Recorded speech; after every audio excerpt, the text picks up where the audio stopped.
I have the great pleasure now of introducing General Wesley Clark. He is a man who's been first in his class at every stage in his career. He served in Vietnam 2 years after I left, and I want to thank him personally for cleaning up the mess I left. But read his bio, it's quite impressive. As an old military man, I really respect him. So, General Clark, please.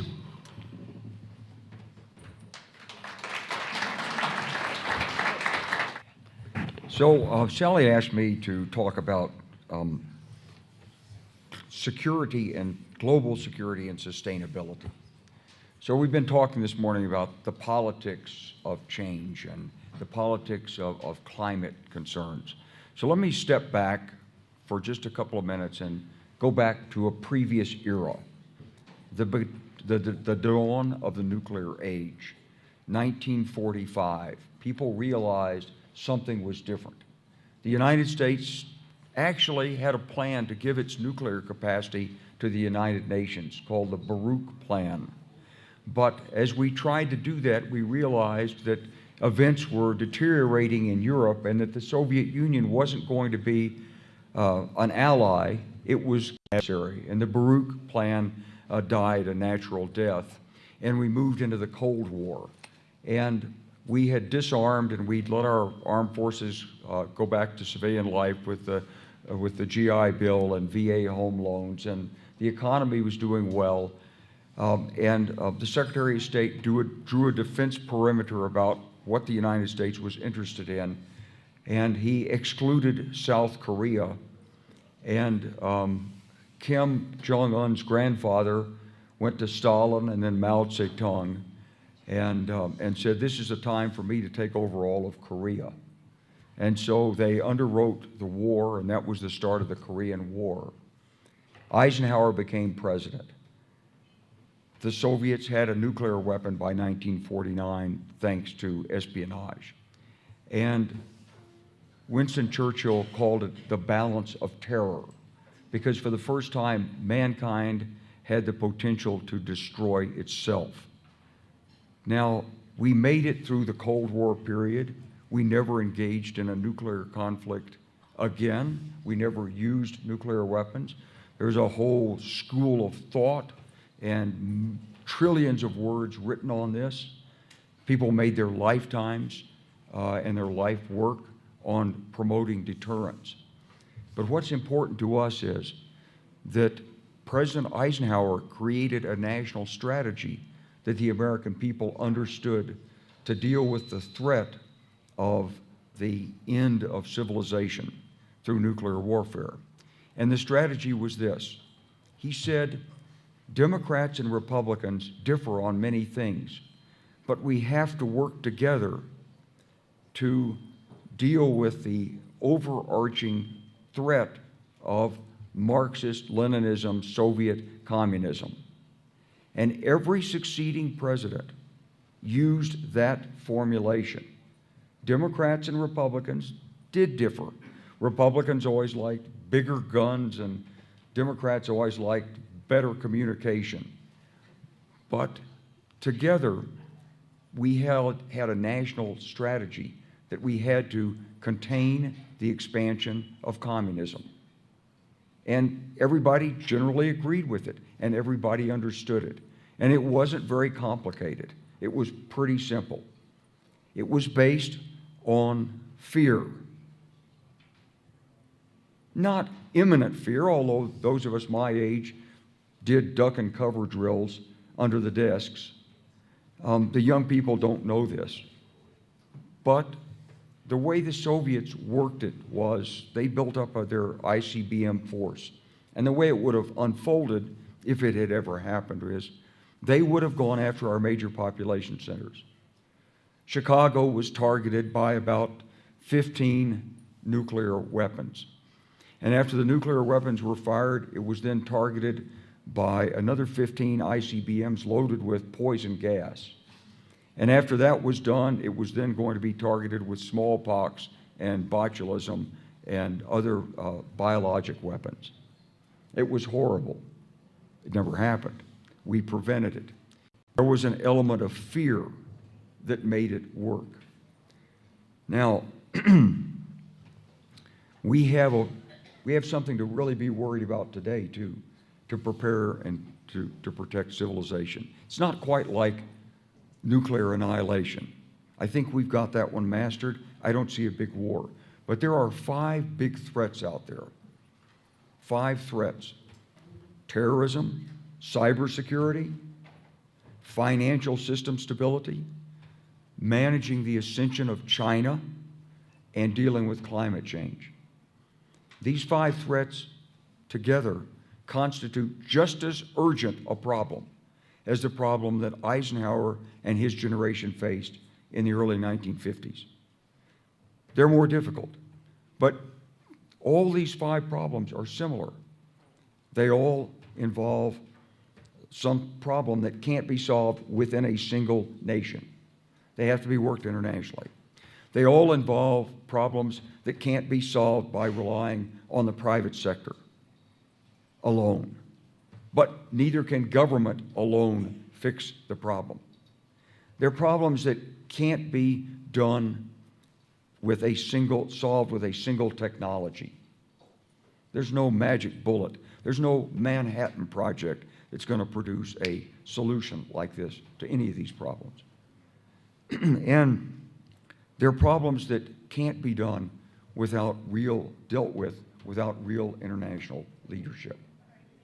So what we need is a strategy that lets us look at risks and manage these risks. Now, you're asking this question, so is democracy going to work and help us do this? It got us through the Cold War with our values. Will democracy get us through these 5 challenges? So, look, I've been here a day and a half, and I know I'm talking to the choir, but we haven't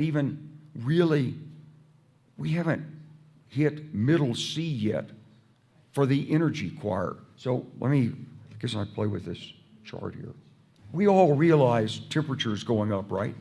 We should start every one of these meetings annually with a review of where we are, because we're the choir on this, and we have to renew our sense of how urgent this problem of climate change is. And here's the look at the annual average during the ice ages.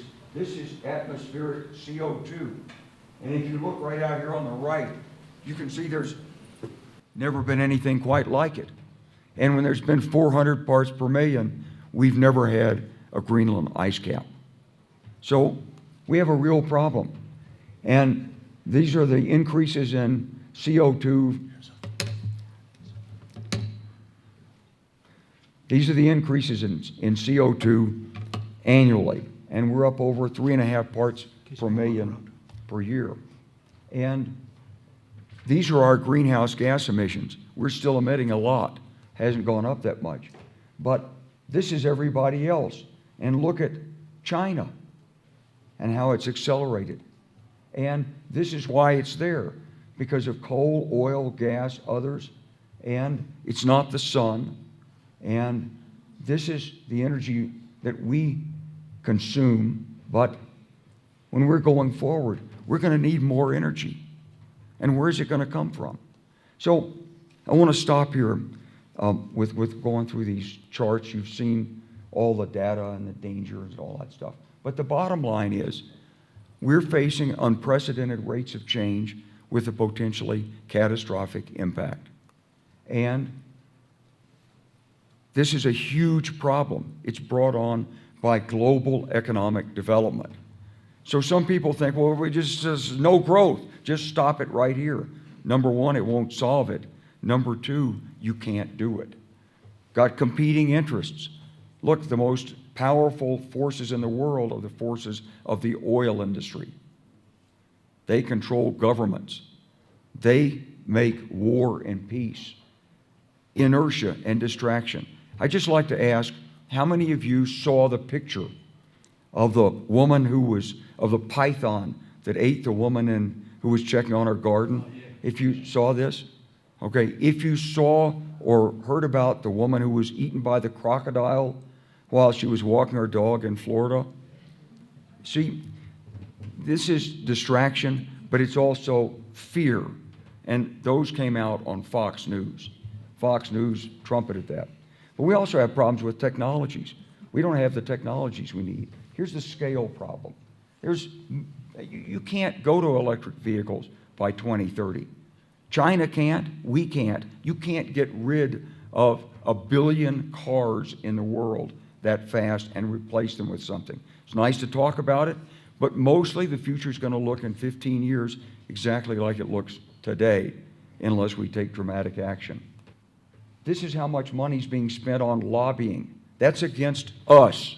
That's $114 million to go against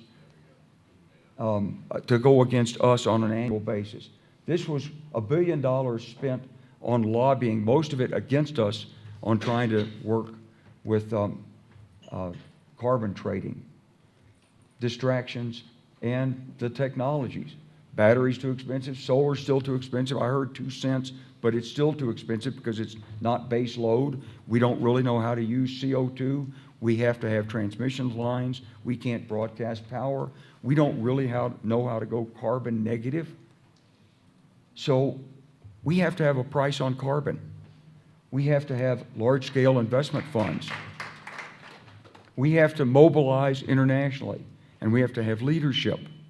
Now, that's the strategy. That's a threat. There has to be a threat. How many of you did high school debate? Okay, probably the majority. Look, what's the responsibility of the first affirmative in high school debate? It's to lay out the needs case. We have to be the apostles of laying out the needs case. Now, I heard a lot of discussion this morning about politics, and I heard a lot of discussion about justice and fairness. So I've been in this political system a little bit, and I can tell you about it. There's 2 political parties in America. One's a party that's focused on fairness, and one's a party that's focused on fear. And of the 2, which do you think is the dominant emotion? It's fear. So if we don't present these kinds of facts about the urgency of this problem and start every presentation with the awareness that people don't really get the urgency of the problem. I was talking to Maxine Waters a couple of years ago, and I was asking her, what are you working on today on the Hill? She said, oh, the biggest problem I've got is flood insurance. You know, we have to subsidize, the government has to subsidize flood insurance. If you've got a home on the East Coast or on the Gulf Coast or something, you can't afford flood insurance unless it's subsidized. And that's an indication of climate change. But people don't think about it. We have to think about it. So, will democracy deal with global security? It's an act of faith. Democracy is a process. If it doesn't have public understanding converging around a strategy, it will not give you the right answer. Now, we're dealing with the most powerful force in the world economically, the oil industry. We're dealing with the most powerful broadcast network in the world, Rupert Murdoch and Fox News, buttressed by the New York Post and the Wall Street Journal and so forth. We are the minority. We are in danger. We are under attack. Our future is not secure. We should not be congratulating ourselves on 2% solar. That's like moving the deck chairs on the Titanic. We are in trouble in this country and in this civilization. And if we don't lead, who will? Thank you.